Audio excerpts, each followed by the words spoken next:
Good morning students, this is your English class.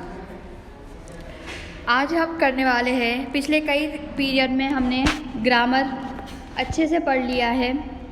So let's continue with our chapters. आज हम करने वाले हैं unit number 7, read number 2, Sojourner Truth. ये chapter में एक जो फ्रीडम फाइटर है जिसने आज़ादी के लिए बहुत सी लड़ाइयाँ लड़ी है, उनके बारे में लिखा गया है और उन्होंने जो स्पीच दी थी उसके बारे में भी लिखा गया है। सोजोर्नर ट्रूथ, ये जो लेडी दिख रही है आपको इमेज में, उनका नाम है Sojourner Truth was a black American freedom fighter and orator. वो एक साउथ इंडिया से बिलोंग करते थे और वो एक फ्रीडम फाइटर थे, अमेरिकन फ्रीडम फाइटर। अमेरिका के अंदर आज़ादी के लिए लड़ाई करते थे। एंड ओरेटर मतलब जगह जगह जाकर अपनी स्पीच देना, भाषण देना, उसे ओरेटर कहेंगे। She was born Isabella Baumfree in Ulster county, न्यूयॉर्क, the daughter of an African named Bomfrey after his Dutch owner and a woman called Elizabeth। तो बॉम्फ्री और उनकी जो वाइफ थी एलिजाबेथ, उनकी जो बेटे थे, उनकी बेटी थी सोजोर्नर ट्रूथ। और वो उनका जन्म कहाँ, उल्स्टर कंट्री, न्यूयॉर्क है। न्यूयॉर्क में एक उल्स्टर कंट्री है, वहाँ पर उनका जन्म हुआ था। About the age of 9, she was auctioned off to an Englishman named John Neely। जब वो 9 साल की थी तो उन्हें नीलाम कर दिया गया। एक इंग्लिशमैन थे वहाँ पर, जॉन नीली जिसका नाम था, उन्हें नीलाम कर दिया गया। The Neelys understood very little of a Dutch jargon and as a result she was often brutally punished for no real reason। तो जो जॉन नीली थे वो उनकी जो भाषा थी डच जार्गन, वो इतनी समझ नहीं पाते थे और उसके रिज़ल्ट में क्या होता था कि उन्हें पनिशमेंट मिलती रहती थी। उनकी कोई गलती नहीं होती थी, फिर भी उन्हें पनिशमेंट, सज़ा मिलती थी। Eventually Neely sold her to a fisherman who owned a tavern in Kingston NY। Tavern का मतलब होता है हवेली। तो फिर जो नीली थे उन्होंने किसके बेच दिया इनको, एक फिशरमैन था जिसका किंगस्टन न्यूयॉर्क में एक हवेली थी, उनको बेच दिया। Here she acquired the idiomatic expression which came to mark her speech. यहाँ पर उन्होंने ये सब कुछ जो उनके साथ वाक़यात हो रहे हैं उसको मद्देनज़र रखते हुए अपने मन में एक राय बना ली। John J Dumont, a nearby plantation owner, purchase her next. उसके बाद फिर से उन्हें बेचा गया। अब जॉन जे डुमोंट जो थे वो उनके नेक्स्ट परचेजर, मतलब उन्होंने खरीद लिया इनको। ड्यूरिंग हर टेन्योर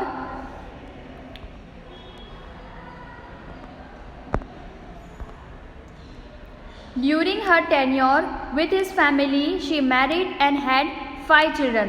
और इसके ही दरमियान उनकी जो गुलामी थी, उनके दरमियान उन्होंने अपनी फैमिली बनाई, उन्होंने शादी की और उनके 5 बच्चे थे।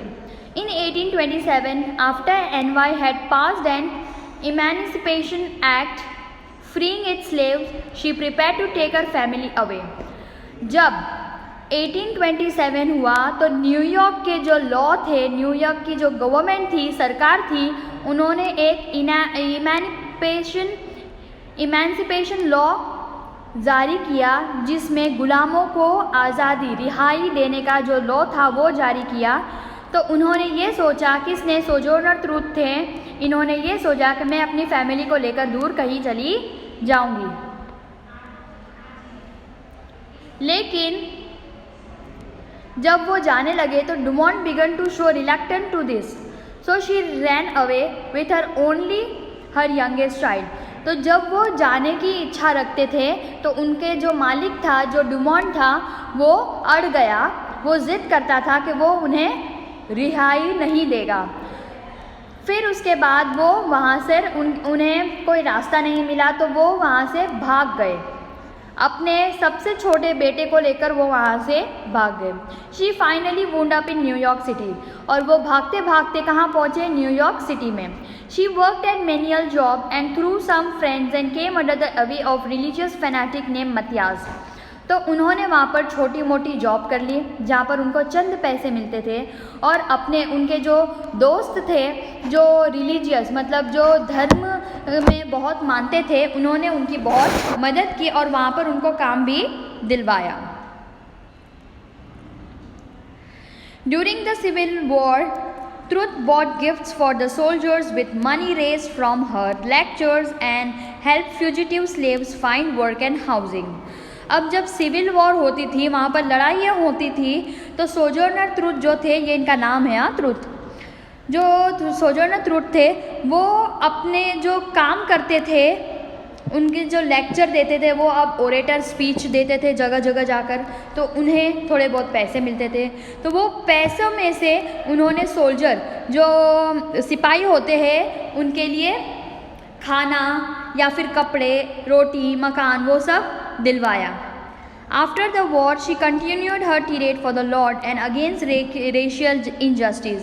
तो जहाँ पर भी अन्याय होता था उनके खिलाफ आवाज़ उठाना, उनके खिलाफ कोई भी ठोस कदम उठाना, वो उनका काम था। Even when old age and ill health restricted her activities to the confines of a Battle Creek Mitch Sanatorium, she died there on November 26, 1883. जब उनकी तबीयत ख़राब हो गई थी, जब वो बीमार बूढ़े हो गए थे, फिर भी उन्होंने अपना काम नहीं छोड़ा, अपना काम जारी रखा और लास्ट में वो नवंबर 26, 1883 में वो गुजर गए। Here is one of her famous speeches entitled as Ain't I a Woman। और यहाँ पर अब आगे उनकी जो फेमस स्पीच है, क्या मैं औरत नहीं हूँ, ये स्पीच का टाइटल है और वो स्पीच के चंद वाक़यात यहाँ पर पेश किए गए हैं, उन्होंने क्या बोला था। ठीक है, उन्होंने ये स्पीच डिलीवर की थी women's convention in Ekron, Ohio इन दिसंबर 1851। 1851 दिसंबर में ओहियो के अंदर उन्होंने जब प्रोग्राम हो रहा था वुमेन्स कन्वेंशन इन एक्रोन, वहाँ पर उन्होंने एक स्पीच दी थी जिसका टाइटल था एंट आई अ वुमन, क्या मैं भी औरत नहीं हूँ। Well children where is so much racket there, तो ये स्पीच बता रहे हैं अब आगे। Well children where is so much racket there must be something out of order. जहाँ पर इतना लड़ाइयाँ होती है, शोरगुल होता है, वहाँ पर हमें समझ जाना चाहिए कि कुछ चीज़ें सही नहीं चल रही है। I think that twixt the negroes of South and women at well children where is so much racket there must be something out of order. जहाँ पर इतनी लड़ाइयाँ, रैकेट का मतलब होता है शोर मचता है, और जहाँ पर हल्ला होता है, लड़ाइयाँ होती है, उसे रैकेट कहा जाता है। तो जहाँ पर इतनी लड़ाइयाँ होती है वहाँ पर हमें समझ जाना चाहिए कि कुछ तो सही नहीं चल रहा है। I think that twixt the negroes of the South and women at the North. तो जो हमारी जैसी औरतें थी जो साउथ से थी और जो काली थी, नेग्रोज का मतलब जो काले लोग होते हैं साउथ के लोग, उन्हें नेग्रोज कहा जाता है। और वो औरतें थी उन्हें बहुत ही इंसाफ नहीं मिलता था उस ज़माने में। All talking about rights, the white man will be in a fix pretty soon। और जब हम हक की बात करते हैं तो जो गोरे लोग होते हैं उन्हें जल्दी अपना हक मिल जाता है। But what's all this here talking about? लेकिन यहाँ पर सब क्या बात कर रहे हैं? That man over there says that women need to be helped। और वहाँ पर एक जो आदमी है वो सोचता है कि वुमन को मदद की खास ज़रूरत है।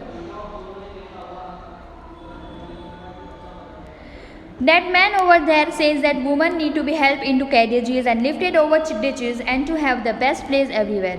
तो वो आदमी ये सोचते हैं कि जो औरतें होती हैं उनको सामान उठाने में मदद करनी चाहिए, उनके लिए कार का दरवाज़ा खोलना चाहिए और उनके लिए हर जगह पे एक जगह मुकर्रर कर देनी चाहिए। ठीक है, nobody ever helps me into carriages. तो ये सब बातें करते हैं बड़ी बड़ी के औरतों के हक़ के लिए लड़ो, औरतों के लिए ये करो वो करो, लेकिन मुझे किसी ने, ये सोजोनर ट्रुथ स्पीच दे रही है कि nobody ever helps me into carriages और ओवर मड पडल्स और given me any best place and ain't I a woman. तो वो कहते हैं कि किसी ने मुझे तो सामान उठाने में मदद नहीं की, किसी ने मुझे तो जो कीचड़ था उसको छलांग मारने में मदद नहीं की, जो किसी ने मुझे एक अच्छी जगह रहने के लिए नहीं दी। क्या मैं औरत नहीं हूँ? लुक एट माई आर्म, मेरे हाथ को देखो। I am plowed and planted and gathered into a barns and no man could head me and ain't I a woman. मेरे हाथ को, मेरे जो बाजू हैं उनको देखो, मैंने अपने हाथ से हल जोता है, जो ज़मीन है उसके अंदर प्लांट किया है, सब चीज़ें इकट्ठी की है, और कोई भी आदमी है वो मुझे मदद करने नहीं आया। क्या मैं औरत नहीं हूँ? तो आज के लिए हम इतना ही करेंगे ये चैप्टर, कल नेक्स्ट पीरियड में हम कंटिन्यू करेंगे। ओके।